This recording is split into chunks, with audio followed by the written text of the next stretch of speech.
Hey guys, welcome to Solo ReacTalk. Today I'm going to be reacting to the Antares Confederacy by the Templin Institute, Stellaris Invicta. The Antares Confederacy is now the Antares Commonwealth. I'm not. The name doesn't really sound good with me. I don't know. If you've played Stellaris before, then you know about the Commonwealth of Man. When I think about the Antares Commonwealth, for some reason my mind just fixates itself around the Commonwealth of Man. But, never mind about that. The Antares has come a long way.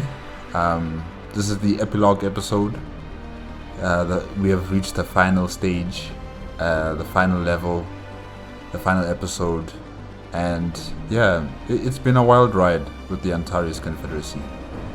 There were times when I was extremely frustrated with the bureaucracy of the state. I was not happy about it. There were times where they made decisions that also made me question, what kind of empire do they want to become? Because usually when you play Stellaris, you know from the get-go what do you want to become. But with the Antares Confederacy, they were, swerving back and forth. Either they wanted to be an open xenophilia empire, or they want to be an isolationist empire. They want to become a democratic state, then it's morphed itself into a democratic crusader empire. So, it had a lot of twists and turns. So to see how the Antares Commonwealth have come this far, it's quite interesting. It's quite interesting indeed. Okay guys, let's start with the final episode, the epilogue. 3, 2, 1, go. To the pioneers of Antares, in recognition of the fearless determination and exemplary spirit which guided the Confederacy and now Commonwealth of Antares across the stars, the Office of the Prime Minister has authorized me to make the following announcements. For the next 31 days, from the time this video initially went live, any citizen who supports the Templin Institute at the $10 level or above on Patreon will be granted access to a limited edition embroidered patch of the 1077th Tank Regiment. Historians will recognize the 1077th for their heroic actions defending Discovery Plaza in Yost, and their status today as one of the Commonwealth Army's most honored and legendary military units. Those at the $25 tier or above will additionally receive a pin of the Confederacy's emblem, one that can be displayed with pride on your uniform, desk, or Yushenka.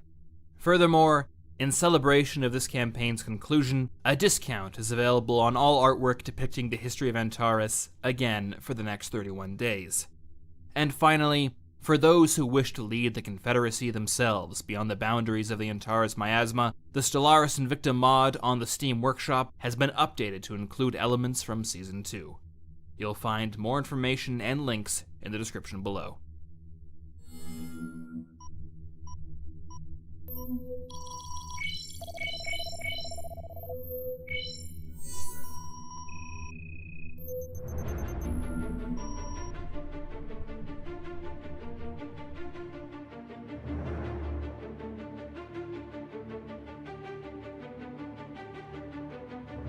Six million souls departed Earth's orbit on March 1st, 2159.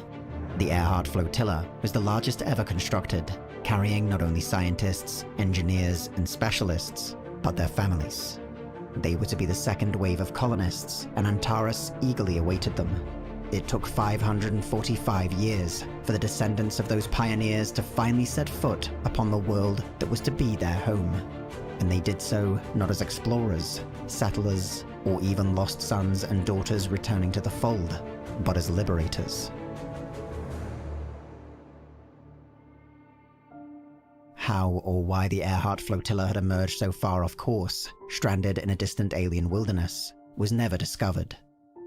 It took centuries of struggle for the colonists to overcome the challenges of their new home, New nations emerged, scattered across a variety of worlds, each with their own triumphs and tragedies.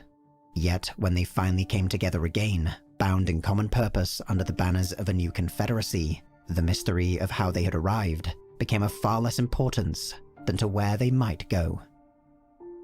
What would become known as the Antares Miasma resembled a type of dumping ground, a place where objects from across the galaxy had been taken, either at random or for some unknown purpose. Yet, as the Confederacy spread across the stars and entered into a galactic community of nations, this strange region in the galaxy was transformed into something else.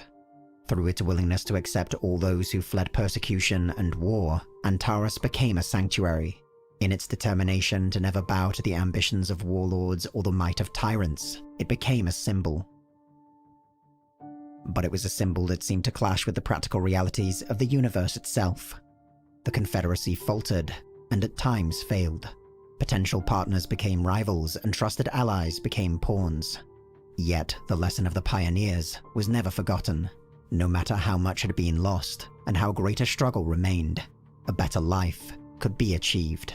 Not for the one, or the few, but for all. The nation that liberated the Earth was not the same one that had set out to find it. And to the Commonwealth of Antares, the birthplace of humanity had become as alien a world as those first settled by the Earhart flotilla. It was no longer their home, but it could be again. It took generations for the wounds inflicted first by the Skrek, and later the greater Terran Empire to be healed. The old battlefields were cleared, and the tragedies of the old regimes brought to account. It was as great an endeavor as ever undertaken by Antares, and not one accomplished without setbacks and loss. But it was accomplished. On March 1st, 651 AL, the reconstruction effort formally ended. The United Nations of Earth. I mean, imagine all of that, investigations, diplomatic communications, truth and reconciliation committees or commissions, finding out the truth about what happened to particular family members or societies or communities. It's a lot of work to get through, to heal from something like this, something that's affected generations of people, all the way from the Skrek invasions and now even the Terran Empire, how they also persecuted their people, how they threw them into the battlefields, as shields, meat shields, and also, fighting this bitter end war with the Antares Confederacy. And yeah, it must have taken a lot of time, a lot of healing and reconstruction for Earth and its colonies, for them to come back and regain their humanity. So yeah, it's good. Was proclaimed, and a new sister republic to the Antares Commonwealth was born. The era that followed is known by 1,000 different names on 1,000 different worlds, but on each, the story's the same. Wherever tyranny found victory, great ships would appear bearing the flags of 1,000 different nations, and by the skill of their diplomats or the strength of their guns, the air would become too pure for the slave, so that all those who breathed it grew free. The promise of Antares alone was enough to cast exploited worlds into open revolt, and no plea for aid went unanswered. With their own populations turning against them, the last despots united, desperate to prevent the new age, in which they would play no part. The wars against the Rothugan hegemony and the Tzru nearly matched the scale, if not the savageness, of the Terran Liberation Campaign. For the only time in history, the Antares system itself became a battlefield, until the might of Earth, the old Colossus, arrived at the critical moment to secure the victory of the new. Piece by piece, the last holdouts were overcome, until there remained no kings, no autarchs, no emperors. Against the combined power of Earth, Antares, and the galaxy of nations that joined them, even the impenetrable shields of the ancient Skrek were overcome. For the first time in centuries, the enveloped worlds of the Thymodian Republic were reunited with the outside galaxy, and nations made whole again. Vrolho too was reformed, and it was only the first of many. Worlds were sculpted into being. Okay, with the shielded worlds, I'm not entirely sure. I was thinking about it right now, whether it's possible to, take down the shields. I know you can take down the shields of planets that have been shielded like millions of years ago. You take them down and then you'll find a general or an admiral on the planet, he was put there as punishment. But I don't know about recently shielded worlds, if you can take down the shields. Yeah, I don't think you can. Not by engineers, but by artists. The power of the galaxy itself was harnessed, bringing peace and plenty to all those who dwelt within. There was seemingly nothing that could not be accomplished. Today, when a civilization meets a certain threshold of technological development, the representatives of a great commonwealth will reveal themselves. An invitation will be issued, an offer to become a part of a...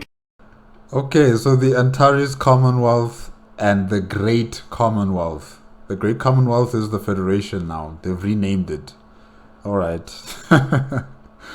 It's giving me Andromeda Ascended vibes. If you guys have watched Andromeda Ascended, it's a sci-fi television show. Their federation is also called the Commonwealth. Yeah, kind of reminds me of that. Community of nations, a vast multitude of species that came together to achieve wonders that would be impossible alone. Prospective members will learn of this Commonwealth's history, the rise and fall of the ancient Skrek, the conquest of a planet named Earth, and a group of pioneers who suffered and died for the chance at a new home and better life. They will witness the tragedy of Vrul Ho, the war against the Great Khan, and the liberation of 1,000 nations, and then untold millions more. They will see ships depart for distant galaxies, first dozens and then hundreds, gradually linking them together with a web of industry, culture, commerce, and discovery. They will be given the opportunity to find a place for themselves in a welcoming and just universe, not as pawns or servants, but equal partners. To push the limits of science. I'm wondering about this equal partners part. I mean, what if this planet that's achieved space travel is still in an autocratic state, What if they're being led by a supreme leader? What are you going to do to that nation? Will they still have the rights to determine their own fate? Or will you just come in there and, switch and change the government into a democratic state, even though the people there never asked for it? I mean, what are you going to do? What are you going to do, Antares Commonwealth? Scientific knowledge, art, and philosophy. A chance to look outwards, not only at the universe, but one another, and to join a chorus of voices in declaring that here we will remain most excellently, but not here alone.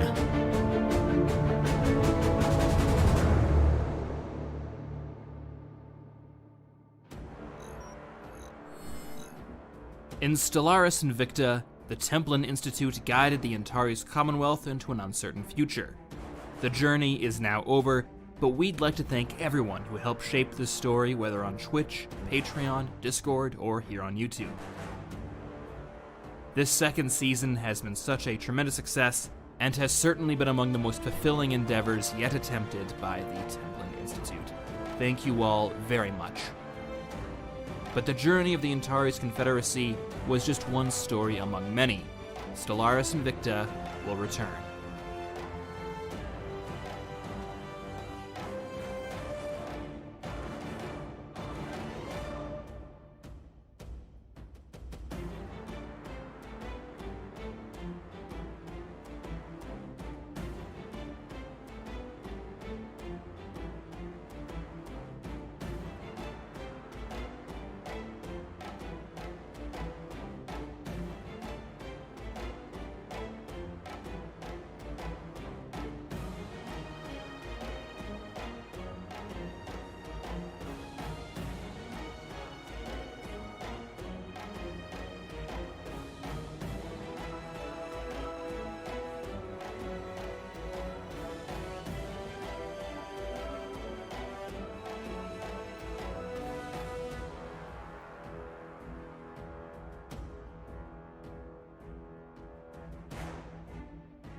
Yeah, I want the music. I want the music. I just saw the music information up there on the credits. I'm gonna go look for them. I'm gonna download them, especially the ones for the Commonwealth.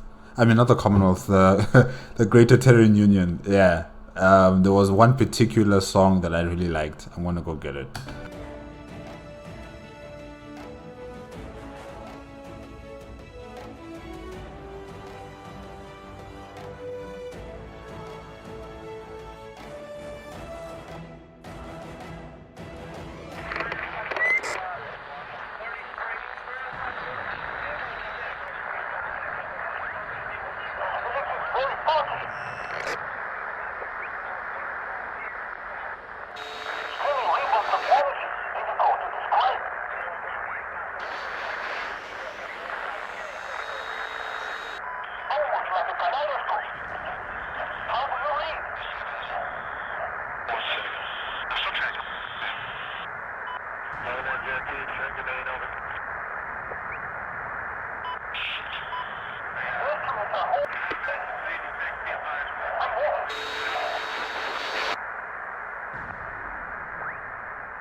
Okay, guys. What was that? At the end, I tried to hear what they were saying, but I couldn't hear anything. I think I'm gonna have to just go back to that again. Yeah, I think that is still the Antares star system, because I could see there was, clouds of gas there, and it looked like the miasma, but I'm not sure. I only saw one star, not 3 stars. So yeah, interesting. But yeah, I couldn't really hear anything. It was so muffled and so, just crackling. I couldn't really hear much. But yes, this is the end of the Antares Commonwealth. They are in a new golden age with the rest of the galaxy. There are no despots, there are no autocratic rulers, there are no kings and queens and other forms of hegemony.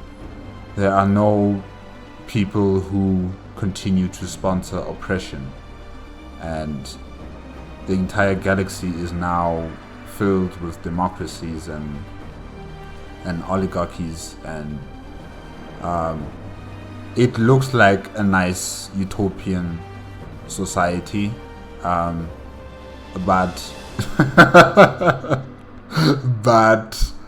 but nothing is ever so perfect and ever so sweet. I'm sure there's still some fighting going on.